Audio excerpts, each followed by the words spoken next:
Ladies and gentlemen, Barton Lynch. Great to be here at the Pipeline Studios. And this is what his back looks like right now. You know what? That is exactly what my back looks like. It's actually like that, yeah.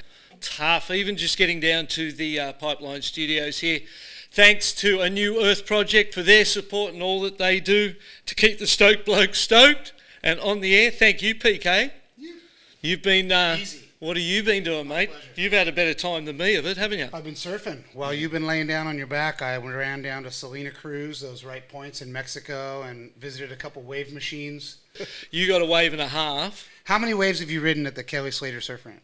One left, two rights, maybe? Not too many. Not too many. And they would be these waves they call the calibrators, that they would run before the event, and so people would get to ride them, but they were hotly contested. And I sat and vultured my best two, one off Peter Mell and one off Martin Potter, paddling towards it. Oh, so you poached. Yeah, poached as it was their turn. You got lucky, they got held behind and you poached it. Yeah, that's the key. That's a good way to do it. You know, that is a weird feeling. That wave doesn't it doesn't give you character, it reveals character. You're cheering for your buddy. Yes. And then you're so happy when he falls. Yes, you're not Julian Wilson. You're paddling to the shore to save yourself. You're not paddling to your friend who's being attacked by a shark. No. How was that moment in history and in time? We should go over some of the best moments in history, and that would be one of them. That would seriously be one of them. And it's one of those moments. So to paint the picture, and people have all seen the footage, I'm sure, of Mick Fanning, Julian Wilson, final at Jeffreys Bay. They're out in the water. And all of a sudden, the camera's on Mick, and all of a sudden, Mick goes down from the tail, something starts splashing around him. You realise the sharks maybe got tangled up in the leg rope more than gone at him, pulled him under, slapped him. Julian Wilson down the point has the opportunity to paddle straight into the rocks and save yourself, but paddles up the point to his mate to save his mate. And it made you think about yourself, mate. It's one of those moments where you go, what would I have done? How would I have reacted in a moment like that? It's bravo. That was one of those great moments in surfing. And we will review more. That's a great idea. Where are we at in time? We are at that time of year that feels odd. We just had we've had Challenger Series events going on. We had Tahiti, which was amazing, and we'll look back at that a little more as we preview the final five of the World Surf League finals at Lower Trestles for the men and the women, and 5 surfers left in each of those, and they're going to go to that break, that high-performance skate park, and put on a show, and dreams are on the line. So that's an amazing thing, but it's September. And the Hawaiian winter hasn't even started. And you're kind of finishing something. And it just, for me, it feels like an odd time of year to be finishing things. We just had the longboard event down at Bells Beach.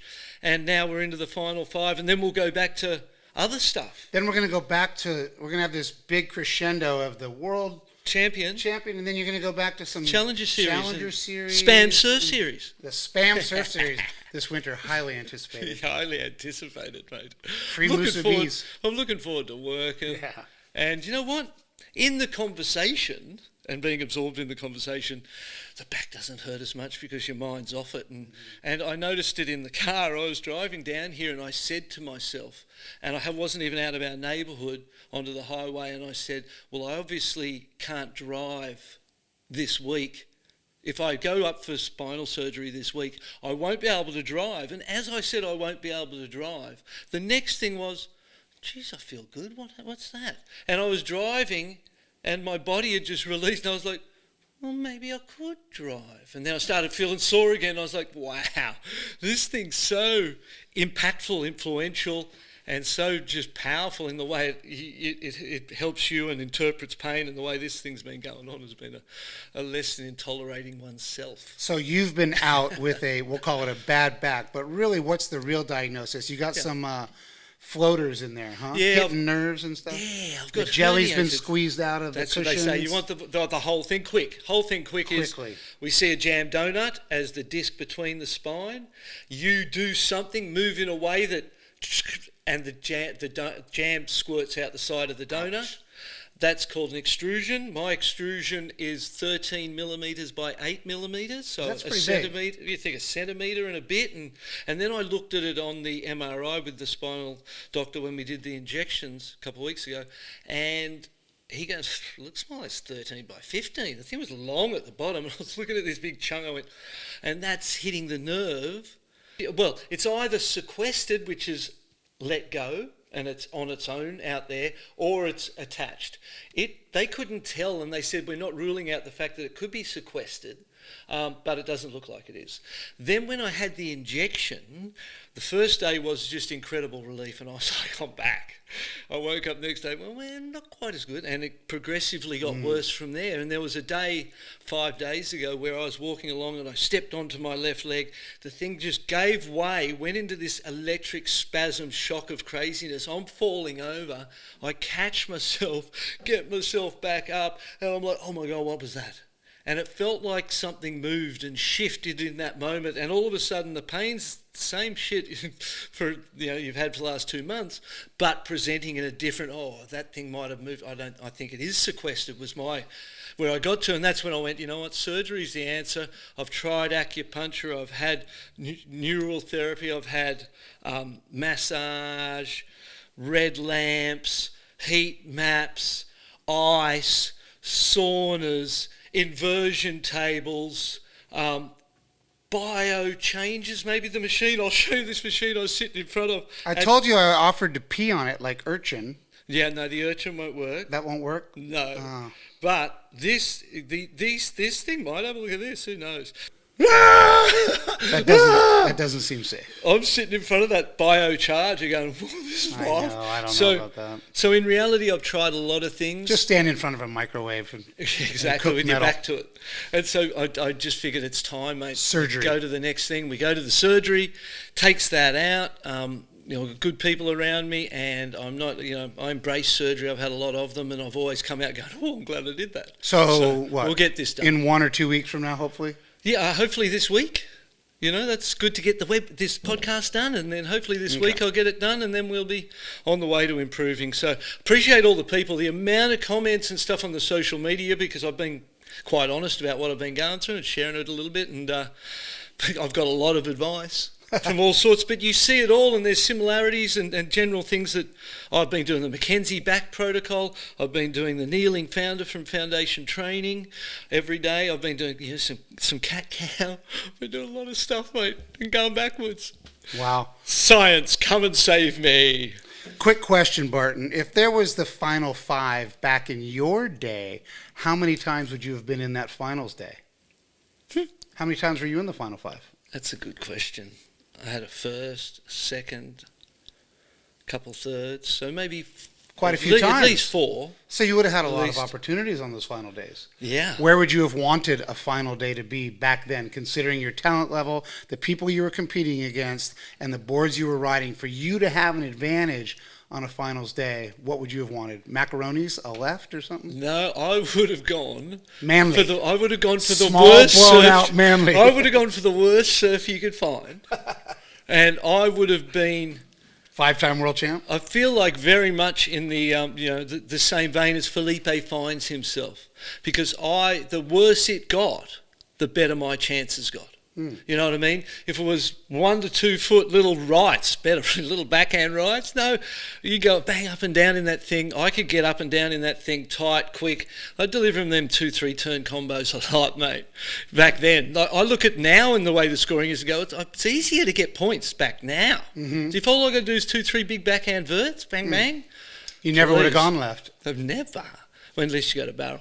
Yeah. But so it's an interesting question as to where you would like it to be. You would have gone for Manly, obviously. No, and ultimately I would have went for Pipeline every day. Yeah. You know what I mean? You don't want. What do you want to win? That's the right thing. And you want to win at Pipeline, or you want to win. Which you did. And you want to win in that. You want one of them days where you get the chance to do that. I think, So, and it's interesting.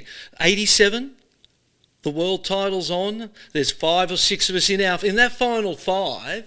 There was Damien Hardman, Gary Elkerton, Barton Lynch, Tom Carroll, Tom Curran, call it, going into the last event of the year.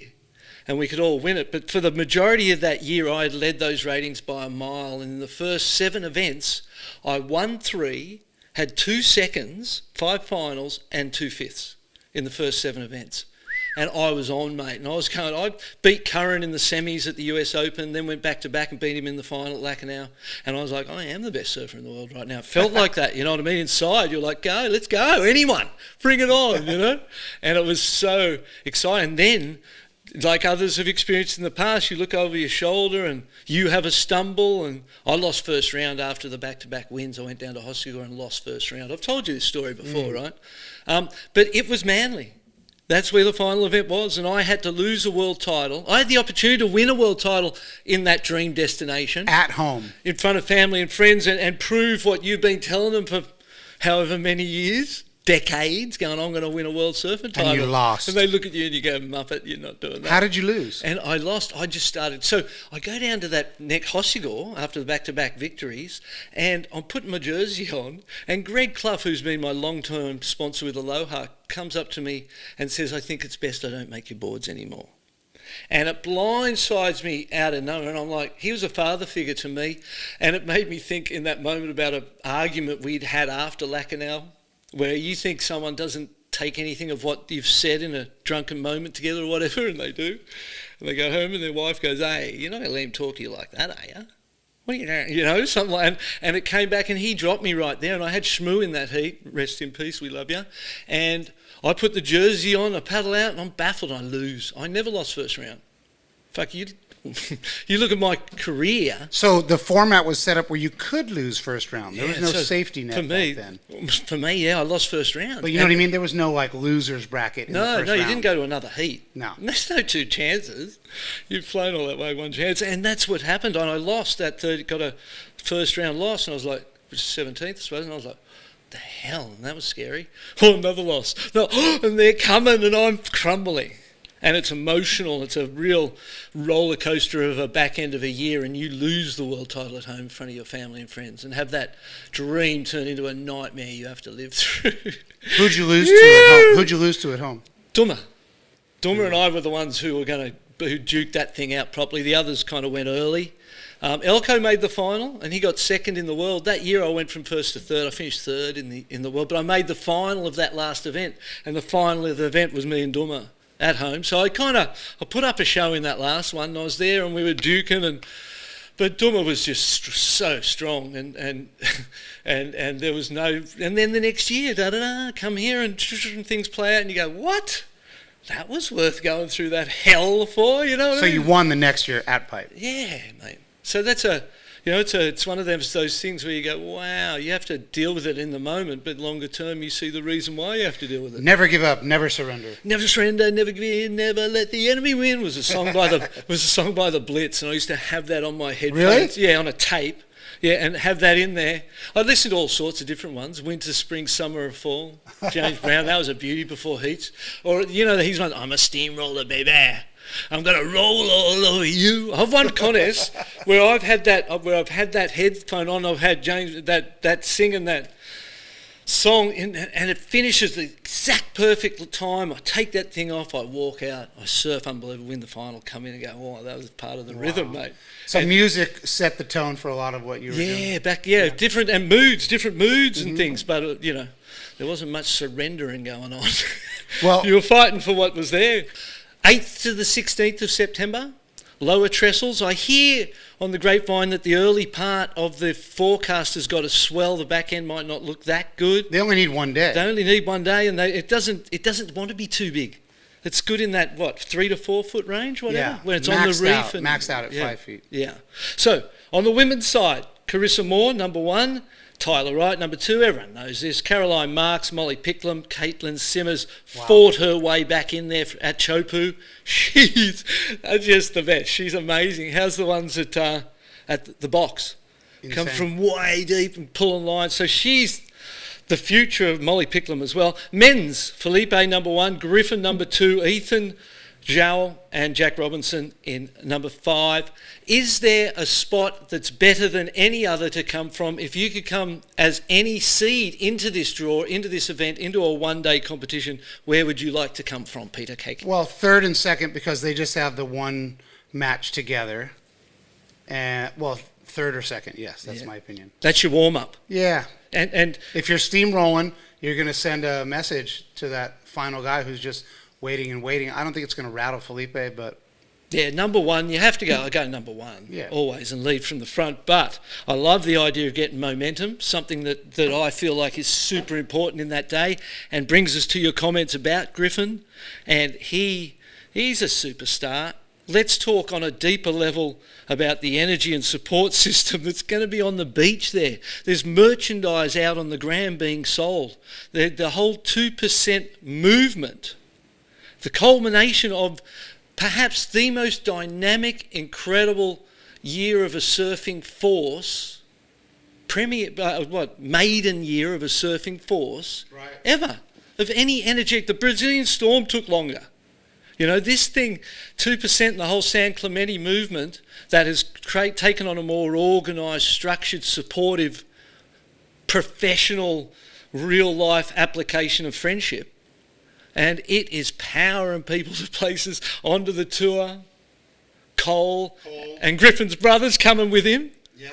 That's incredible. And they go down to Lower Trestles, and all of that momentum that this year has had for that group of individuals, driven by Kalohe, and then a support act of so many, and then there's just local dudes, and then there's kids coming up who are looking at this, are going to be just given the greatest foot up ever with this whole thing. I feel like that's the Cinderella story. That's the way it could go if Griff is fast enough on the rail. And I feel like that's what we've got to look at. We'll look at the men's side first. It's going to come down to who can match Felipe for speed on the rail. Felipe is just so fluid and so fast on the rail, that's why he's the world champion. He has all the airs, but he doesn't necessarily need to rely on them hardly ever. He didn't last year in the finals. Because the rail game is so fast on the rail, it's so fluid, there's variety in the top turns, and then there's finishing punts. It's just sort of picture perfect for that venue, for that moment, and anyone who's going to beat him, and we'll start at number 5 and we'll work our way down, talking through their rail game and its ability to match Felipe's speed on the rail, and then sear and depth in the turn. The depth in the turn, the rail gouging deep into that turn, that's going to be those two are the two primary things that need to be considered. Obviously, it's won and lost in a lot of ways on wave selection, and that's standard and always. Hopefully there's enough waves, though, on that finals day that's not going to be too much of an issue. And that's one of the things with that venue, is those long-travelled, slow-moving south swells that have 20-minute lulls in them are terrible for competition, terrible for broadcasting, and scary as a competitor, because I just hope it's consistently. So if it's consistent, game on, everyone gets a chance. If it's one of them inconsistent swells and the chess game comes into it, that's a different game. Jack Robbo might be the most accomplished mental chess player in the top 5, besides Felipe, who's obviously gone all the way, but his chess playing isn't the reason he's a world champ, it's his surfing, really. Fair? Right. Yeah. So, Jack Robbo on the rail. I don't think Jack can be his smooth, silky snake in the grass. I think he has to look. I think he knows. Yeah. He knows. He's going to manufacture a little more. It looks like he's doing effort, you know. Yeah. And he can do good airs and waves of that size. Sure. You know, he can find good sections. He can punt huge straight airs and crazy stuff. So that game is something that he has that Joel doesn't have. And would be something almost, you imagine you're the first heat of the day, that first one of the day. Setting the tone. You could go out and if it's just one on turns and they don't go to airs, people go, well, it's set the tone for the day. They weren't going to score airs. They've got to score airs early in the day, you think, to make it exciting. And those guys, I believe, are in their head-to-heads, 4-5. And you go, who's got the 4, who's got the 5? I go, I don't know, let me pull it up. But Jack Robbo coming in after Chopu, winning that event, starting the year like he did, looking like he's going to go to town, gets injured, has to go off to comes back, wins events, goes to Final Five. What a year anyway, regardless of what happens, Robbo. It's an amazing year, mate, isn't it? And all the signs, I think you'll agree with me, all the signs, there's the head-to-heads. So that's Robbo's got him 5-4 at this point in time. So it's very close. Average heat score, 30. He's got a higher heat score, old Joel, and then maximum heat score, he's higher again. So in the moments of flair, you can see why Joel gets those big scores, and then Jack's just always there, and he's got a competitor's mindset as well as a crazy talent's mindset. So we don't know where it's going, but whoever wins that one has got to be on their game, because no one, when you think of Ethan Ewing at his best, who's in number 3, he can match the rail speed of anyone, but with power. But how's his back? Is he back from back injury? Did we get a We saw confirmation? footage. Yeah, we've seen footage of him surfing lowers on the gram, and he was looking in good form. Okay, so he's not out of it. He's no. in. So that, and then whoever, then they get to Griffin. Oh my gosh. Griff's waited. That's sorted itself out. There are a couple of good battles. I'm already exhausted from thinking what's already happened. Yeah, well, that's the starter day. It's always maybe more interesting, but then you get to the trophy end, and Griff comes up against someone who's got momentum. Everyone's on the beach to pressure cooker. It's the situation you want to be in, but you may have had to have been in it and failed to have the tools to be in it and succeed in a moment like this, which is what I had to go through. Spoken from experience. Spoken from experience. It's going to be tough to match that support on the beach and not be overwhelmed, right? Far out, I don't know. It's scary. Because I'm rather just skulk in, skulk out. I don't need you all yelling and carrying on. I'm scared. No, stop it. It's kind of how I'm trying to make less of a fuss, not more of a fuss. I think Griff can handle it. He really enjoys it, though. He likes the party and the friendship, and he's going to give it his all. And don't you think that when it comes to maturity and personal growth, who you look at, to be a great surfer, to be one of these top 5, you have to be a freaking evolved soul. Right. You can't just be there and be a dummy about stuff. You need to have thought hard about yourself, evolved yourself, looked at your behaviour patterns, understand your behaviour patterns, all of those things that are more important than the surfing. All of these guys have done that extremely well and created these incredible opportunities for themselves. But when I look at Griff, I feel like he's come the furthest. He's really, those diary entries that he would publish, where he opened his heart, mate, let people in, tell them what he's feeling. And that's courageous, owning it. It was so cool. And so to me, I'm with you. I don't think it gets to him. I think he's good enough, just want an early start. You want to get going in your heat quickly. You want to catch waves and surf, mate, because as you sit there, it's a lot to carry as you sit there if you're not surfing. If you're surfing and the rhythm's going and the rock and roll's playing and you're hitting stuff and the crowd's going, it'll be the funnest time ever, especially if you win. You talked about how Griff might have to get there, fail to come back and win, the experience kind of that you had where you thought you were going to win in 87, but then you won 88. Well, he kind of has got right there. He got to 6th, right? Last year before, real close, and missed out. And he already has a couple moments of missing out on that Final 5, being in his hometown. Watching it. Painful. Painful. I'm sure he didn't go to the beach. I'm sure he didn't go down and watch. He must be big enough that he was.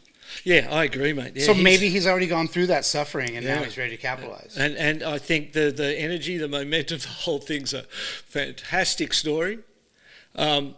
Felipe going 2 back-to-back world titles, and then you look at Isolo and Adriano and Gabrielle and the whole thing that's gone on there. So wait, has Felipe won twice? No, he's on the verge. He's only won once. Yeah, he's won once. Yeah. One world title last year's, but back-to-backs are hard to do. So is Felipe going to have the Brazilian Storm support, or is he going to have is any of that 2% going to go his way? I don't think any of the 2% that goes his way. Even though he's kind of been living there for 8 years? No. I wouldn't think. No, it's going on. Imagine you're at your home beach and they're going for the Brazilian guy. What? Nothing against Brazilian people, but I see they have a massive Brazilian population. They will go to most events and drown out locals because they don't have much going. Well, you and I have been to a bunch of WSL events, of course, and I remember being at Snapper, and the whole beach was Australian, and all of a sudden Felipe would win, and out of the sand came 30,000 heads. Drums playing. Like, where were these Brazilian people an hour ago? Like, Yeah. all of a sudden I was in Sao Paulo. It was They're like, there, mate. had they been here the whole time? Yeah, exactly. Like, they're secretly everywhere, and I think there's going to be a huge Brazilian contingent on that beach. That's right, and that will be I mean, Joao and Felipe, well represented. Can I say, hard for me to consider a final five without Gabriel Medina in it. Just don't make sense. It doesn't seem Crazy, real, huh? does it? I go, wow. And then I go, oh, John too. No Italo? And Italo. Those three, you go, well, it's, and they're replaced by what? Joao, Jack, and Ethan. So interesting, Wow. if you did on that same day a Grand Prix event with Gabriel, John, and Italo at, say, Tavarua, that's 8 foot, Who would tune in where? who would tune in where? See the way he thinks. I'm not Oh. against these Grand Prix style events with Yeah. eight surfers or something No, at a no, great no. wave. I'm not against. That's like a major tournament during the year. That'd be kind of cool. There needs to be product. There Yeah. needs to be all sorts of tours, all sorts of events, all sorts of things. When you know the surfers that are out there, even just Matt Miola's stuff, like I just look at that and go, oh, please, John should There's call such- Gabriel and go surfing at Tavarua that day. come on my boat. We'll And sail we'll film down it there. live. I love it, mate. But, you'll get us in trouble. Is that a conspiracy theory? Listen, seriously, are they... It's funny when you watch what I've noticed now is that you watch social media, you watch the world of your information coming at you, and then things become real. And they're kind of in the habit of telling you what they're going to do. And, the whole food stuff, all the food stuff, farms being burnt down and animals slaughtered and all of that stuff into food shortage and fake food. And you go, and now I'm watching COVID 2.0 and I'm thinking they were always going again. Fair call?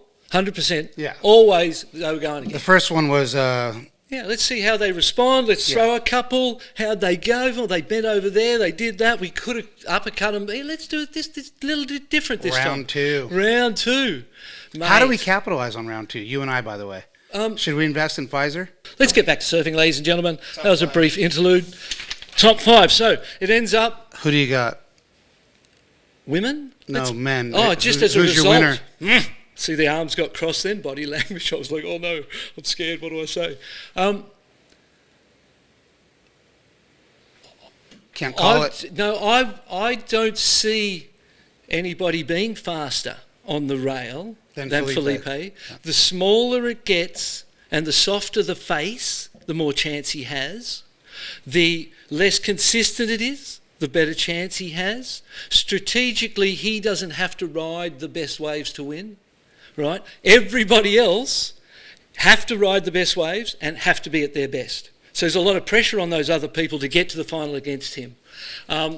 Best of 3 is it's a beautiful little cakewalk because you get a chance, stuff it up, who cares, let's go, have a warm-up, epic. So I find it hard to see him being beaten, but I do love the fairy tale of Griff. Cool. Women in uniform. I mean, Stephanie Gilmore showed us last year that 5th can win. 5th can win. Yeah, it's not that big a day. She was even apologetic about it. And she... Right when they put the microphone in her face, she said, "We know who the real champion is this year." And she was referencing Carissa. Of course, WSL never aired that part of the interview again. Yeah, I saw that too, and I loved it. I burst out with a smile because, we think it's bullshit. Yeah. We think it should be one on a year-long tour. And the only people that go to any type of Final 5, like a final event, would be those who mathematically can win the world title in the last event. That's right. And she didn't even have a mathematical chance of passing Carissa if that was one more event. If that was one more event. Yeah, that is awkward, huh? I And didn't then look, you I saw didn't the look at the ratings. ratings this year, did you? You look at the ratings. No, Did you look at them this year, though? No, I did not. Yeah, I don't know about the numbers. Maybe we should quick. I'll have a quick look. So, 5th place on that side, we know it's possible to come from last as Steph did and win. It doesn't necessarily make anyone feel good. I think they don't want it happening. Right. They love Stephanie Gilmore their finals day. unreal. But I don't think they want her, fifth place going and winning again. Again, Carissa Moore is number one. She would be the favourite. Tyler Wright, there is always a groundswell undercurrent of momentum and energy and support for Tyler at these events. I feel that energetically. There's great favour to her succeeding, and not to suggest that things are but energetically everything contributes. And I used to look and feel for those energies and try and understand those energies and manipulate them so you were in favour. And the great Rabbit Bartholomew said it to me when I was a grommet and at a bit of a dead end. He said, "BL, you just got to write yourself into the script." And I was looking at the surfing world and I was like, well, you got Tom Curran, Tom Carroll, Mark Occhilupo, Martin Potter, Damien Hardman, Derek Ho, and on and on. And I was like, why do they need me? They don't need me. Look at them. Look at the lineup, mate. 3 of the greatest of all time, So, you had to write yourself into the script. They had to need you there. And they needed me for the wah, wah, wah, wah, and I would stand up there in front of the media and support the sport and make them understand that we were more than just beach bums. And that became partly my role, was to legitimise what we were doing because I had communication skills. So I figured that. So there's playing on all sorts. Carissa deserves more world titles. Carissa, in my mind, should be at 8 with Steph and Lane. And if she was there with them and there were these 3 greatest of all time, they had 8 each, I'd go, yes. I look at 5 and I go, that just doesn't feel right. Maybe it speaks to the vulnerabilities of her personality in competition at times. She's maybe lets things get to her and the emotions of moments, and it's a hard job. We've talked about that before. It's a tough gig. But so, and that's funny that we look at that and we both agree that, 8's most probably more right. So I'm right down with her holding on, her winning. Tyler O.C. Merritt as well. Caroline Marks, and this is so sad for me to say. As a goofy, there's one goofy in 10 surfers. What's going on? Where's your goofies? Where's the goofies, mate? Literally. Italo, Gabriel, Iago. They were close. All of them were close, weren't they? And maybe that's a sign that the backhand re-entries... Tati didn't make it this year. Yeah, after a great year last year. Those backhand re-entries are a point of difference for Caroline Marks. And after not seeing another backhand surfer the whole event in any heat, I would love to be that person. I'd love to come out and give them some reason other than cars and speed. To see something different. And to go, and see how they go. And if she hits 2-3 big open face set waves with big turns, they'll go 8s and stuff. And that'll be a consistent basis that she could win the event with, I believe. So she's got a great advantage. I want to see more goofies in there, boys and girls. The girls, that's okay. We got one in there. The boys didn't even get a representative. The men, the women, sorry. Feel like boys and girls to me because I'm such an old fella. 60. So then you go to that first battle, the one we spent most time on last time, and Caitlin Simmers takes on Molly Picklum. Ooh. And that's sick. Molly's pretty amazing, huh? They're both. So Molly's a little more experienced, a little more professional, a little more controlled. I'm just getting the stats up, people. Just getting the stats. She's amazing competitively. Molly is. Yeah. And probably more than the natural amazingness of Katie. And I would think that that's more in her personality, her maturity, the stability and confidence that she carries, that young lady. That's going to be a crazy heat. She's champion all round, mate, Molly Picklum. I think she's former Blast-Off champion. There you go. And Blast-Off's coming up too. We're excited. We're getting them in production. Video so challenges coming. So let's get back to this. I feel like Molly could come from that position and win. And Caitlin, is she more dangerous in waves of consequence, a la John Florence, that type of a surfer? Does she, at that point when others start pulling back, she doesn't pull back and she goes, so she has an advantage there. She was able to force her way with this, Chopu effort. So the stats: Molly Picklum 4, Sorry, keep you up, mate. Caitlin Simmers 5. So Caitlin Simmers has the edge, 5-4 over Molly.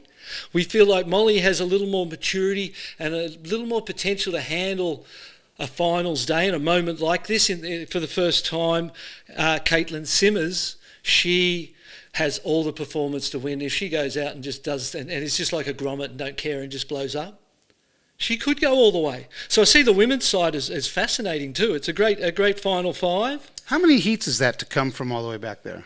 You go 5th and 4th, and then you have your 3rd one, then you have your 2nd one. They're 4 heats. Then 2 out of 3, though, the last one. 2 out of 3, yeah. That could be a big day. Yeah, but still, you've got to be designed to surf all day.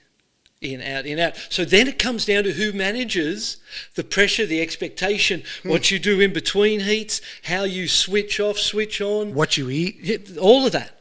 The management of that day, Stephanie Gilmore must have done an amazing job of that. She did an incredible job of that because she managed that whole day and kind of was still able to go, yeah, we know who the champ was. It's good. It was okay. Thanks. Yeah. But Carissa, you know. That's a lot of surfing. Not really. Really? I don't think. Well, I guess know what 3 it is? waves of heat. It's not that much. And it's best 2, right? And that's why there's slower heats and wave selection becomes more important because if you imagine, the less waves you count, the more important wave selection is. You count 1 wave, it's all wave selection. You count 2, it's still lopsided. I'm an advocate of best 3 in these 30-minute heats. Best 2's so boring, takes so long, they wait so much, and it's just a waiting game. Best 3, at least you're going to see 6 for sure, not 4. And you got, so you're going to see 8, most probably, whatever. So I think best 3 with 30 minutes, a wave every 10 minutes, a wave every 5, depending how many waves in a set, that's not too chess-like. And you're picking, just to be sure, Yeah. you're picking the favorites. You're picking Carissa and Felipe as your most likely winners. No. No, don't put words in Barton's mouth. I'm going to pick Caroline Marks. Caroline Marks to win. Her One first goofy time in the final 5. Yeah. Backhand verts, smooth, Ocky-like. It's He's gonna be like going watching with the goofy. I see what you did there. I have to. It's a silly question. Yeah. I can't believe you asked me one. I think I'm going to be so non-partisan. Okay, so Caroline and Felipe. Does Caroline yes. get in on that 2% love? Because she's that's been a good living in question. San Clemente. She's friends with all of them. Oh, but and it'd be interesting to see it merge and go across genders and be something that was for the good. That's going to be something to watch. And Katie's Oceanside, but I don't think she's real San Clemente connected. No, but she's California, and that's more important, right? When was the last time? What's going on here? When's the last time a Californian was world champ? Tom Curran. Tom Curran. And then you go to the women's side and Kim Merring. Kim Merrick. There's one. Let's think if there's anything after her. Obviously, Frida Zamba. Perhaps, Lisa is from Florida, Lisa Yeah. Anderson, but she spent all her time in California. So kind of everyone migrates to California eventually. Can I say that Frida Zamba's perhaps the most underrated surfer, How good competitive was she? surfer of all time? She was great, huh? She was incredible. She was 4 world championships. She could have had 8 too, mate. She was amazing. So, yeah, and much underrated. We don't hear much of her. Doesn't really, she's someone who would be... Florida has more world titles than anyone. How's Florida? More world titles than Bob anyone. Goods. Lisa. Amazing, mate. I watched Lisa's movie the other day in my crippled state. And that was a great watch. I loved it, eh? And it was her story, and I remember that young girl, and I remember the journey that it was. It was a real journey, a life journey of ups and downs and highs and lows and making a dream come true. And if you get to finals day and you haven't been through a few of them, then maybe you're not the guider who's going to come out the other end, eh? And Lisa Anderson's film, I loved it. Best wishes to all of the competitors on finals day, the 10 of you, and that one goofy footer, Caroline Marks. Come on. PK, thank you for everything, mate. Yeah. We're going to, we might just pirate a couple of these heats on finals day. Oh, I like that. Might do it from the shed and just set up the old Instagram live. And You might be doing it from a hospital bed. I might be doing it from the hospital. That'd be fun. Thank you for tuning in, peoples. We love you, and we'll see you soon.